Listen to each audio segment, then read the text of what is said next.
আমি তাকে ছাড়া বাঁচবো না, তাকে ছাড়া আমার জীবনটা অচল, সে আসলে আমার জীবন সফল, সে নাই আমার জীবনে কোনো মানে নাই, তাকে ছাড়া আমার জীবনটাই চলবে না। কিন্তু দেখেন, স্বার্থে জাস্ট সামান্য একটা আঘাত লাগলে সব ভালোবাসা নিমিষেই শেষ হয়ে যায়, ঠিক কিনা বলেন? একমাত্র আল্লাহ তাআলাই আছে এমন, যেই আল্লাহ তাআলা বান্দাকে কোনো স্বার্থ ছাড়া স্মরণ করে। আপনি কাউকে ভুলে যাবেন, সে আপনাকে ভুলে যাবে। আপনি কাউকে স্মরণ করবেন, সে আপনাকে স্মরণ করবে। আপনি কাউকে ভালোবাসবেন, সে আপনাকে ভালোবাসবে।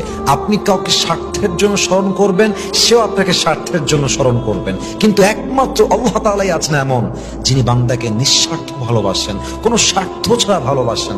এজন্য আমার মনে হয় দুনিয়ার সমস্ত মানুষের ভালোবাসার মাঝে স্বার্থ আছে, ভেজাল আছে, চিন্তার ব্যাপার আছে, কিন্তু আমার আল্লাহর ভালোবাসা একদম নিঃস্বার্থ ভালোবাসা।